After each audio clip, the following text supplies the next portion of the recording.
欢迎来到新闻频道，明星们很高兴您订阅了该频道。胡歌重新出发首战告捷，在南方车站的聚会上映之前，胡歌就频频称自己只是个彻彻底底的电影新人，拍这部戏甚至比以前塑造任何一个角色都要紧张。的确，哪怕最终作品成功入围了戛纳，他却依旧还保持着刚出道般的羞涩。走红毯前偷喝刁亦男导演常揣在口袋里的酒壮胆，遇到偶像昆汀、塔伦蒂诺合影时又慌慌张张的没有整理好仪态。这种不自信的状态恰恰映照着当初选角时外界对于胡歌的质疑与担忧。演仙侠偶像剧他可以，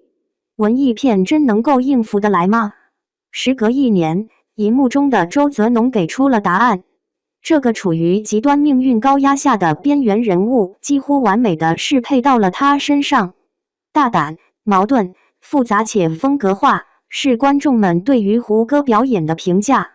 后续国际影展邀约不断，院线票房超过2亿。这些出色的实际在承认了南方车站的聚会品质的同时，也认可了胡歌这位敢于尝试、敢于突破的电影新人。和预期的不太一样，当南方车站的聚会的剧本找到他时，胡歌的确非常激动和感激。这是首部担当男主的电影作品，但担忧也随之而来，使他陷入纠结之中。从未尝试过的角色，颠覆以往形象的造型，以及文艺影片的制作模式等，对于胡歌来说都是全新的挑战。但在完整的读过几遍剧本后，他还是毅然决然地接下了这部电影。相关消息释出后，铺天盖地而来的都是一些表示惊讶和质疑的声音。关注胡歌的都知道，在作品正式呈现出来以前，他一直顶着巨大的压力。既然是内心坚定的选择，胡歌自然是不会受到这些负面情绪的影响。第一次见到刁亦男导演时，他就表示一定不要有任何先入为主的刻板印象，自己愿意抛弃以往的技巧和经验，去诠释周泽农这个颠覆性的角色。在南方车站的聚会剧组中，也没有人把胡歌当成明星看，因为他已经融入了角色，从外形到行动都是一个普通小人物的状态，连戏外的交流都坚持用着新学的武汉话。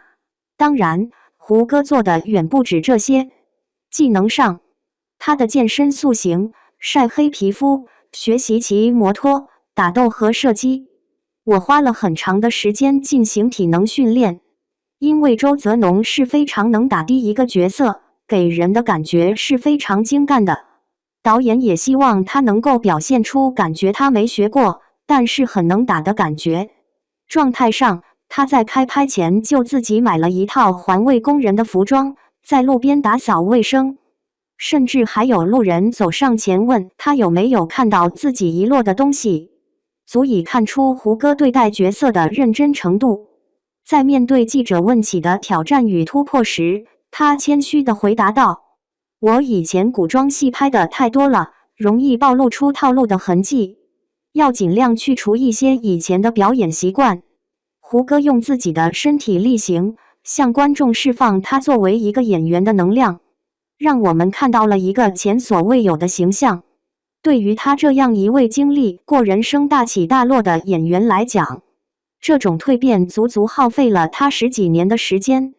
南方车站的聚会是胡歌所面对的一次前所未有的挑战，也是他演艺生涯中一直渴求的机遇。在大荧幕上，更多细节会被放大，人物也更加复杂。对于演员来说，优秀的文艺电影既给了他们足够的时间和空间去进行艺术创作，也在逼迫他们去突破个人的极限。从顶着无数质疑声音，到有了这一部入围戛纳、票房突破2亿的电影代表作，胡歌的电影之路凭借一往无前的勇气驶上了快车道。在观众眼中，突破了舒适区的他，也朝着更加宽广的演艺生涯迈进。一段出色的演绎需要演员全身心的投入其中，有敬业的态度不难，但能够坚持贯彻在自己的职业道路中才真的难。电影中，周泽农是以一种近乎自杀式的悲壮，将自己投向未知的黑夜，这其实很像是这个角色背后的胡歌。只不过周泽农是求死，他是求变，不过命运都是未知的。一部南方车站的聚会，让观众看到胡歌打破藩篱的决心，也给他带来更多机会演绎不同类型的角色。也许在不久的将来，他会给观众们带来更多惊喜。尤其是在王家卫导演已经倾注多年心血的《繁花》，与孔生导演二次搭档的电视剧《县委大院》，以及曹保平监制的新片《不虚此行》中，这些又是风格差异巨大的几部作品。相信这是业内对胡歌认可的结果，也期待未来这些作品会展现出各自独特的风采。